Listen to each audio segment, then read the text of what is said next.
Good day, Deep Inward family. Welcome to day 188 of our Bible study review. Today we are opening up the book of Micah and we are going through chapters 1 through 4.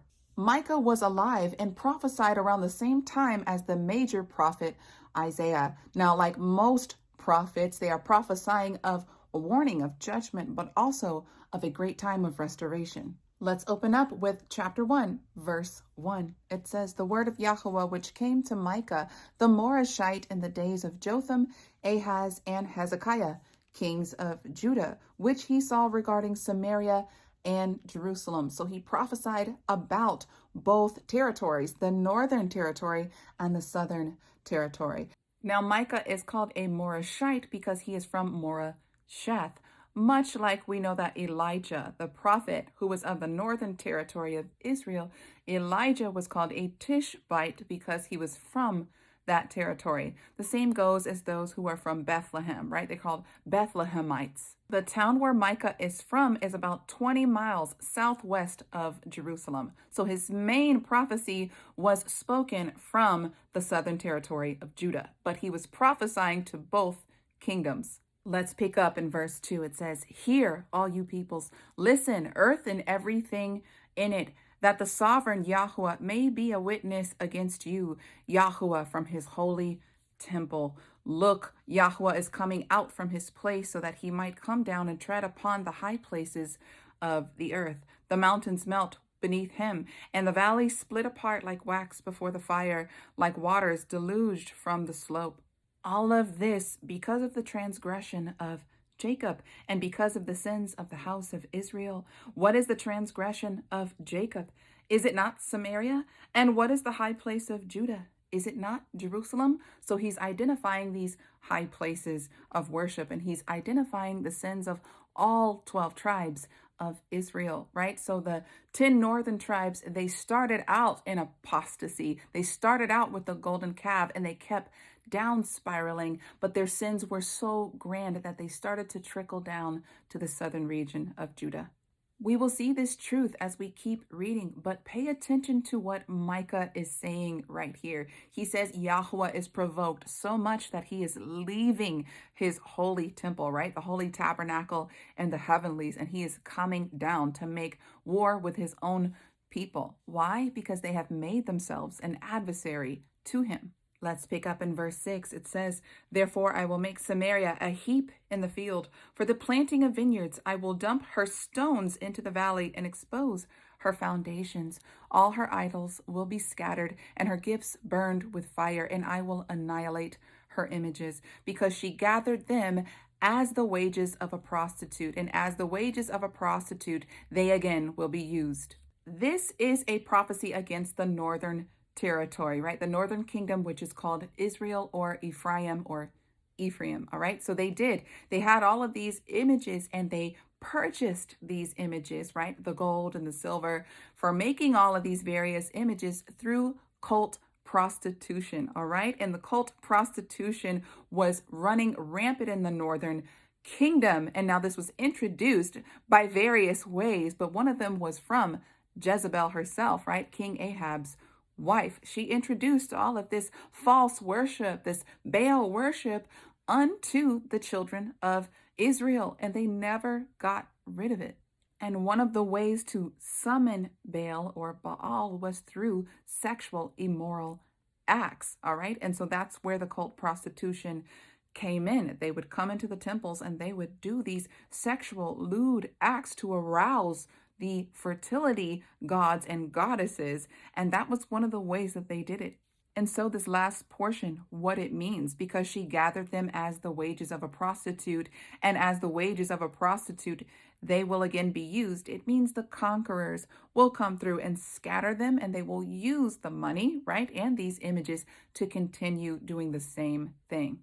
And now we see that Micah is entering into lamentation, meaning he is crying and pleading for his people because he doesn't want to see these judgments come to pass. This is likened unto us, trying to tell our family, our friends, and our loved ones about the judgment that is coming upon the earth, right? And sometimes they are moved by our tears. Sometimes they are moved by the fact that we have a heart that doesn't want to see them suffer eternally. And so this is the picture of what Micah is doing for his own people. Let's pick up in verse 8. He says, "Because of this I will lament and wail. I will go out about barefoot and naked. I will howl like the jackals and moan like the owlets. For her wound is mortal, for it has come to Judah.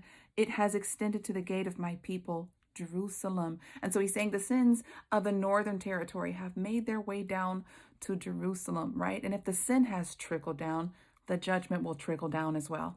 So starting in verse 10, we see that Micah is reading from the Philistine territories, and he doesn't want the Philistines to be able to smile and have pride about the destruction of his people, those in the southern territory of Judah, because right before it comes down to Judah, it means that Israel has already been conquered by the Assyrians. And we know that the Assyrians come to lay down a smackdown to the southern region as well. They don't overcome Judah, but they certainly do damage. And so all of the names of the towns, especially in Hebraic culture and in ancient culture, they meant something. And so the names up above mean something as Micah is lamenting his people. If you want a copy of this map, check the description box below. I will have a copy for this one and the next one that I'm going to show.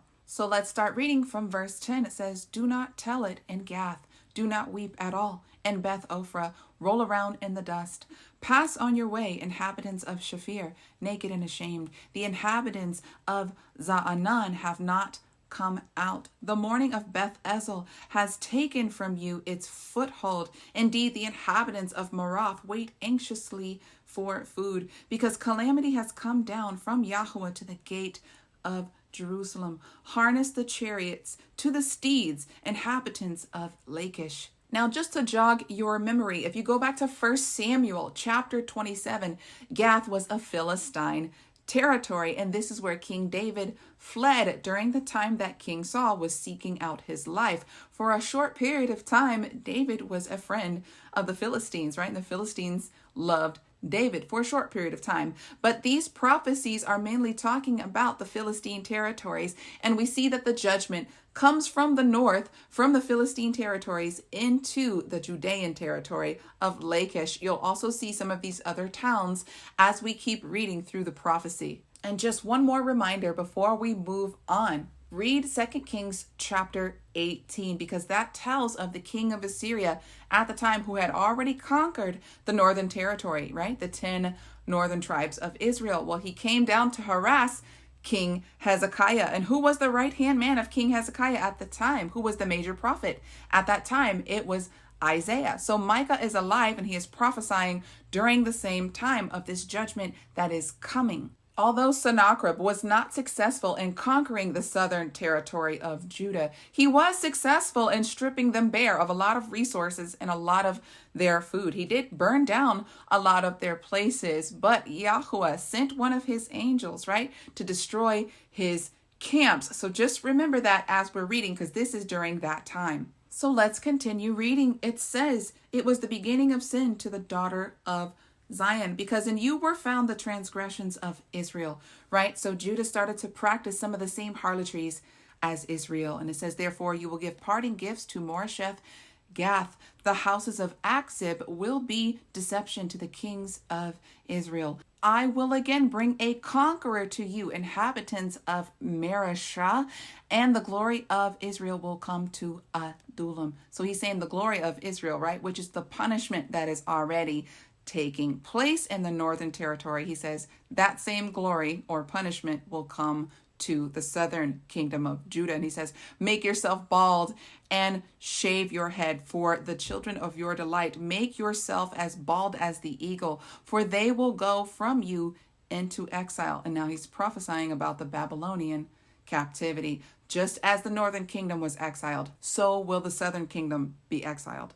And this is the second map that I wanted to show you, because we see that Assyrian Empire is north of Syria, right? And so the capital of Assyria is Nineveh, which is a little bit northeast of this map. And so you see, they came down and they conquered Israel, the northern kingdom, and then they would come down to try to attempt to do the same with Judah. Although they weren't successful 100%, they did do some damage.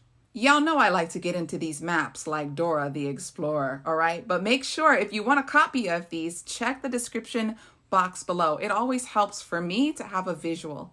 Now let's get into chapter 2, starting in verse 1. It says, "Woe to those who conceive wickedness, to those who devise evil on their beds.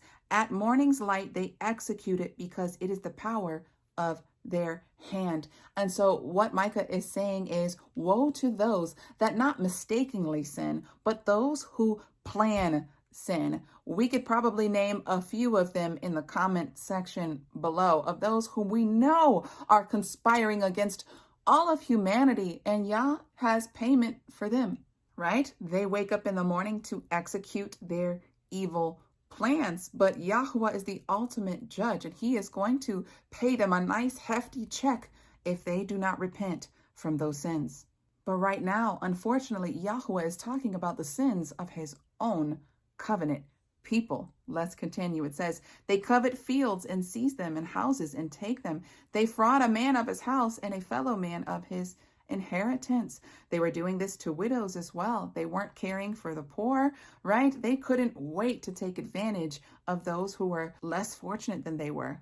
Verse 3, "Therefore, thus says Yahuwah, I am devising disaster against this family." He's talking about all of Israel, all 12 tribes. And he says, "From which you cannot remove your necks." And that is talking about a yoke. And since he's talking about the northern kingdom and the southern kingdom, right, it's usually two animals in one yoke, right? And they cannot escape the task that is before them. They are yoked up, so they both must go towards the same direction. And he's saying this whole family is going to go into exile, all right? And he says, "And you will not walk haughtily, for it will be a time of calamity. In that day they will take up a taunt against you, and they will wail a wailing lament and say, we are totally ruined. He diminishes the portion of my people. How he removes it from me. To a traitor he reassigns our fields. Therefore you will not have anyone to apportion the land by lot in the assembly of Yahuwah." He's saying that it is the fate of all 12 tribes to be exiled, to be removed from the land, and they'll have no king to give them a portion of land allotment at that time. Now, we know that the 10 northern tribes were scattered. They never came back. It will be Messiah who gathers the scattered ones at the very end. But Judah went into Babylonian exile, but they came back to their territory as it was prophesied, because they had to, right? The 70-week Daniel prophecy was talking about the second temple period when our Messiah would show up on the scene. But he's saying during the time of that exile, right? None of the assembly means the ecclesia, the body, right? Church, the name church comes from this word, the assembly. Another word you may see in your Bibles is congregation, right? Congregation, ecclesia, assembly, and church. They all mean the same thing. Let's keep reading in verse 6. It says, "Do not prophesy. They say one should not prophesy about these things. Disgrace will not overtake us. Should it be said, O house of Israel, is the spirit of Yahuwah impatient? Are these his deeds? Do not my words benefit him who walks uprightly?" So he's saying, look, I have sent prophet after prophet after prophet for you to repent and return back to me. And he says, I have been patient with you. I have been merciful with you for several years. And have you turned away from your wickedness? No, you have not. But those, the few remnant, right, who walked uprightly, he took care of them. He made sure that they were guarded and protected during that time. And so he says again, "But lately my people rise up like an enemy. You strip off the rich robe from those who pass by trustingly, like men returning from war." So they're saying, look, you strip people of their garments, you strip people of their righteousness. You are a wicked people. Verse 9, the women of my people you drive out from their delightful homes. From their children you take my adornment forever. Now, this is most likely talking about widows who lost their husbands, maybe in battle or war, right? And maybe they were left with some debt from their husband, and then they had no way to pay that debt. And so the leaders were stripping them of their homes and their children, right? Making slaves of their children, right? And we know that the tithe of the Levitical priesthood, a portion of that was to take care of the widows and the orphaned children. And we see here that they were not doing so. They are transgressing the Torah, right? And Yahuwah is utterly disgusted with their lovelessness, which is Torahlessness, right? Lawlessness. And this is what he says. He says, get up and go, for this is not the resting place, because uncleanliness ruins and ruin sickens. So he's telling all of them, get out of my house. All of you, you're making a ruin of my holy land and the place where I set my name. And he says, because you fall away to ruin, right? To sin. He says, sin causes sickness. Verse 11, if a man going about vapidly and deceitfully lies, I will preach for you wine and strong drink. He would be just the preacher for this people. And then we walk into the prophecy of restoration and hope, since he has already spoken about their fall, their demise, right, at this moment in time. But he wants to foretell about the future hope and restoration. So let's read in verse 12. It says, I will indeed assemble Jacob, all of you. I will indeed gather the remnant of Israel. I will place them together like sheep in a fold, like a herd in its pasture, thronging with people. So thriving with a ton of people is what it's saying. He who breaks through has gone up before them, and that he who breaks through is Yeshua. He is the great shepherd. And it says, they will break through and pass the gate and go out by it, right? And this could symbolically mean so much. We break through by the power of our testimony and by the power of the blood of the Lamb, right? And we know that when that great trumpet calls, we break through. No longer will sin have a hold on us. We will have glorified bodies, and those bodies will not demand sin of us, right? We will totally be broken off from that.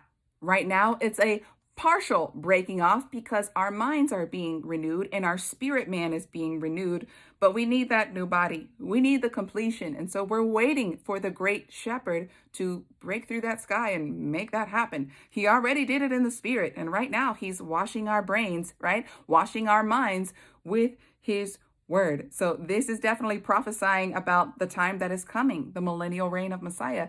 And then it says, then their king will pass on before them, Yahuwah at their head.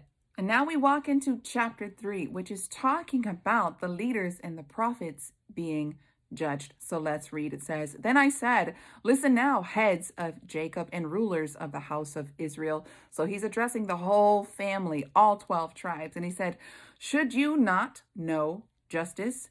You who hate good and love evil, who tear the skin from my people and the flesh from their bones, you have eaten the flesh of my people and have flayed their skin from them and broken their bones in pieces, who have chopped them up like meat in the pot and like flesh in the cooking pot. Yahuwah is drawing a picture through the words of Micah, right? He's speaking through him and he's saying the leaders are using the people so bad when the leaders are called to serve the people, right? A true king, he is the greatest servant. And that's why the people love him, because he served, he loved them first. But these leaders are no longer loving. They're stripping the people for all that they have, right? And we can liken this to the leaders of this day, to the world leaders of this day. We know that they are conspiring evil plans for us, right?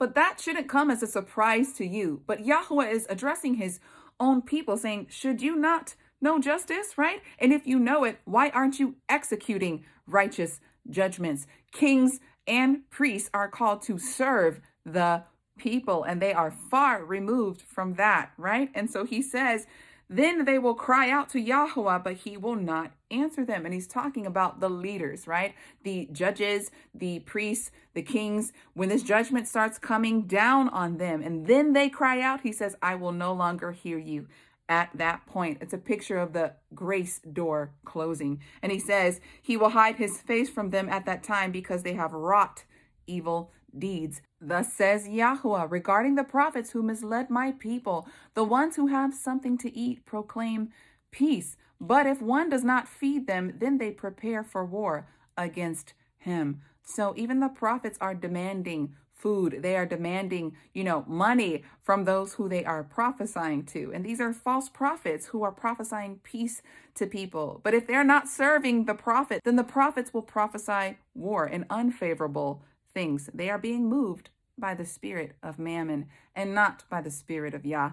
And so he says, therefore, you will have night without vision. You will have darkness without divination. The sun will set up upon the prophets, and black upon them will be the day. The seers will be ashamed, and the diviners disgraced, and they will all cover their beards, for there is no answer from Elohim. But then Micah is like, y'all are the fake ones, but I'm one of the real ones. So let me tell you about me. He says right here in verse 8, but as for me, I am filled with power, with the spirit of Yahuwah, and with justice and might, to declare to Jacob his transgression and to Israel his sin. He's like, I'm prophesying the true word, right? He goes, and without your money, without your food, because my sustenance and my everything comes from him, right? He goes, I am not here pulling sustenance from the people, using and abusing the people like you are. And he says, please hear this, heads of the house of Jacob and rulers of the house of Israel,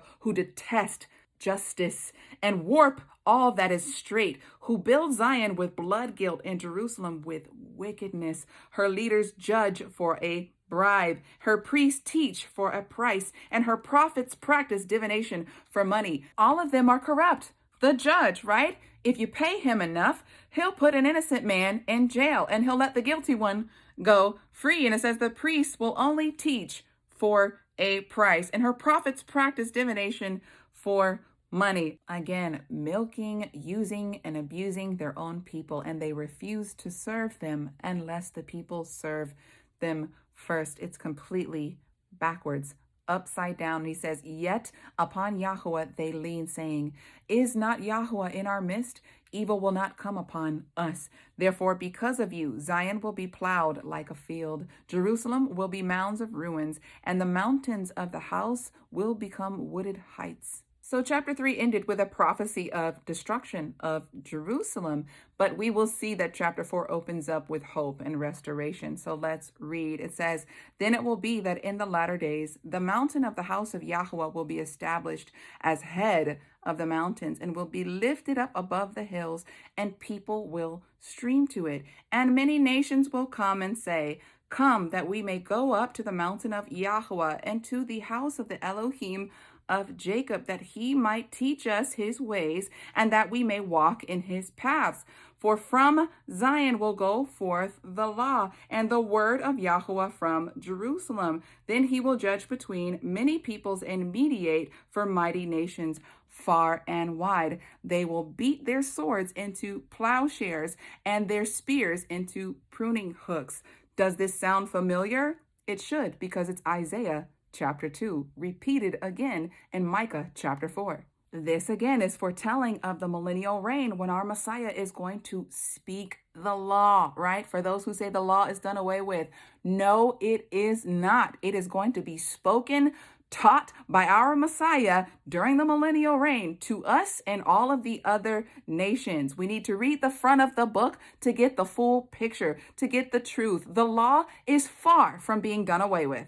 But let's read that last part one more time, because I want to show you a connector. It says they will beat their swords into plowshares and their spears into pruning hooks. This is agricultural speech. This is talking about farming materials. They will take their instruments for war and they will turn it into instruments for planting and sowing. Now, I want to show you where this is opposite in Joel chapter 3, verse 9. Now we know that before the peace of the millennial reign comes, there comes the day of judgment, the day of Yahuwah, or the day of the Lord, which is what the book of Joel is all about. So let's go to chapter 3, verse 9 and see what takes place right before this peace. It says, proclaim this among the nations, consecrate a war, stir up the mighty men, let all of the men of war draw near and rise, beat your plowshares, beat your farming tools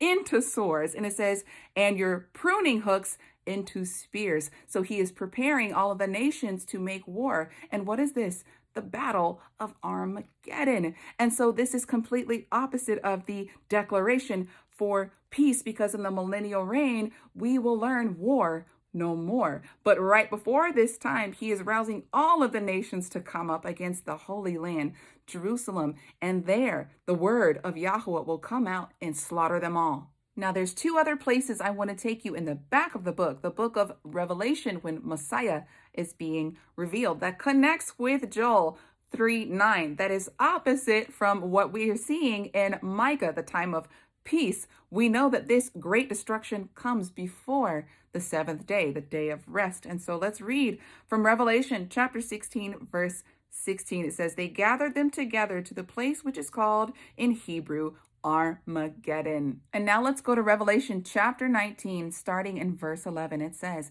I saw heaven opened. And he's talking about the second heaven, right? The airways that we can see where the clouds are. And he says, and there was a white horse. He who sat on it is called Faithful and True.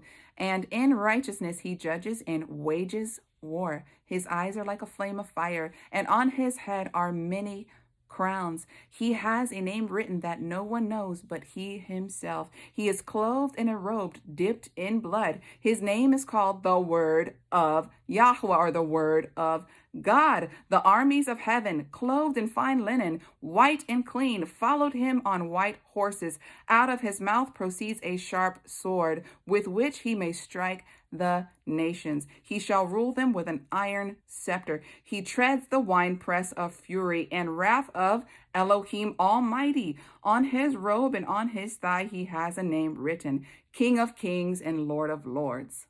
So that describes what happens right before the peace of the millennial reign, right? So the king is going to come. Where is his journey from? It's from Basra. His garment is dipped in blood from going down to Basra and making war with them. Then he makes his way to Jerusalem. All right, so I just wanted you to see the connectors before we keep reading. But let's go back to Micah chapter 4, and let's get back to verse 4. And it says, nation will not take up sword against nation, and they will no longer train for war. Then each man will sit under his vine and under his fig tree, and no one will make them afraid. For the mouth of Yahweh of hosts has spoken. For all of the peoples walk, each one in the name of its God. But we will walk in the name of Yahweh, our Elohim, forever and ever. Verse 6, in that day declares Yahweh, I will assemble the lame and gather the banished, and those whom I have afflicted, and I will make the lame into a remnant, and the banished into a mighty nation, and Yahweh will reign over them on Mount Zion from this time forth and forevermore. As for you, watchtower of the flock, citadel of the daughter of Zion, to you it will come, the former dominion will come, kingship for the daughter of Jerusalem. So he's foretelling of the time when the kingdom will be restored, the northern kingdom of Israel, the scattered ones, and the southern territory of Judah. We know the prophecy about the stick of Ephraim and the stick of Judah coming together in one hand as one kingdom. This is talking about the millennial reign, right? We know that a picture of the peace on all sides was with King Solomon. When he became king, right? All of the kingdom was one at that time, and he had rest from all of his enemies on all sides at that time. But he fell away. He became apostate. And so after him, the kingdom was split into two. And so this is saying, although it was split, it's going to go back to that former glory, right? But it's going to be even more so, because we're going to have the King of Kings and the Lord of Lords as king over all of the earth at that time. And it's a picture of all things being restored back to the garden state, back to the Eden state. Now, we don't get to that point until the 8th day, until New Jerusalem comes down. Now, I don't believe that New Jerusalem comes down until after the 1,000-year millennial reign of Christ. Some people believe otherwise, but I don't believe so, because there will be death during the millennial reign. And the last enemy that the Father says that he will destroy is death. And that doesn't take place until after the 1,000-year millennial reign. And so we will see that after this time of the seventh day being lived out, then the eighth day, we walk into eternity and there will be no more death. But when he speaks about the ultimate dominion, the ultimate kingdom being restored, he's talking about the kingdom that is in heaven that was intended to come down to earth, right? Adam and Eve were called to be the first, right? King and queen. Adam was called to be the first priest unto Yahuwah here upon the earth. That's how a king gets glory, is he expands his territory. And so the King of heaven wanted to expand his territory here upon the earth, and he wanted us to bring him glory. But Adam messed up in the very beginning. And then we see that Yahuwah entered into covenant with Abraham. And then he says, your descendants will be numerous, right? And then he brings them out of slavery, brings them out of Egypt, which is a picture of Babylon for us. And then he takes them to the wilderness, enters into covenant with them there, right? And then he develops this kingdom of priests, right? He develops the priesthood first, and then the temple is built. And so we see that the priesthood right now is being prepared first. And we know that there's going to be a temple during the millennial reign, but that's not the best of the best. We know that after the 1,000-year millennial reign, again, the glory from heaven, right? The true tabernacle of heaven, New Jerusalem, comes down to earth. The ultimate plan of the Father was not for us to get to heaven. He's not going to scrap his plan of expanding his territory of the kingdom in heaven to here upon the earth. He's not scrapping his plans, y'all. The ultimate plan is for him to come down and dwell with us here. That's what the angels will say. Yahuwah has made his resting place with mankind. That's what we need to understand. That's literally in the backs of our books. New Jerusalem, which is a picture of heaven, comes down to earth, right? Do you remember the tabernacle? Unless it was made exactly like that was in the true heavenlies, he was not going to come down and dwell with his people. But as soon as it was made to exact copy, and as soon as it was consecrated by blood, then he showed up. Now, I believe we will see parts of the Father's glory during the millennial reign, but not the fullness until the eighth day. Something else has to take place. Our scriptures tell us that there's going to be a new heavens and a new earth. It's going to pass by fire. You can find this in 2 Peter chapter 3, verse 11 through 13. Please go check it out. All right, now let's head back to Micah chapter 4, verse 9, and finish out the chapter. Y'all know sometimes I let the Spirit have his way, and I want to connect these dots for you, all right? But let's get back to it. It says, now why do you cry loudly? Have you no king? Has your counselor perished? That agony has seized you like the woman in labor? Writhe and bring forth, daughter of Zion, like the woman in labor, because now you will go forth from the city and reside in the field, and you will come to Babylon. So now he's talking about the southern kingdom of Judah, because they definitely were exiled to Babylon. And he says, from there you will be rescued. There Yahuwah will redeem you from the hand of your enemies. And this is also foreshadowing what he does for us, because he calls us all out of this system, this Babylonian system. And this is how it finishes off. And it says in verse 11, but now many nations are gathered against you, saying, may she be defiled, and may our eyes gaze upon Zion. So all of the other nations partake of the riches of Zion. And it says, but they do not know the thoughts of Yahuwah, and they do not understand his plan, that he has gathered them like the sheaves to the threshing floor. All right. So this again is talking about Armageddon. He's like, all right, they're coming to take advantage of my land and my inheritance, but I'm gathering them for war to destroy them in the end. And he says, arise and thresh, daughter of Zion, for I will make your horn iron, your hooves I will make bronze, and you will shatter many peoples. He's talking about the land, y'all, the land of Jerusalem. And he says, I will devote their pillage to Yahweh, their wealth to the Adon of the earth. So they're going to come, right? And they're going to come with all of their swords. They're going to come with all of their tools that they used for farming, but now they have beat into swords for war. And he says, I will take all of their plunder and I'm going to give it to my people, right? So we can liken this back to the time where it says, beat your swords into plowshares, right? All of the riches, everything that came from the nations when they gather to try to destroy, right? In his holy place, he says, I will take their plunder and give it to my own. We serve a mighty God. Deep in Word family, I know that was a lot, but it's called Deep in Word for a reason. If the Spirit tells me to connect the dots so that you may see this in the fullness, then I'm going to yield to his prompting, and hopefully you got something good out of this. Deep in Word family, that's all that I have for you today. Until tomorrow, Yah bless.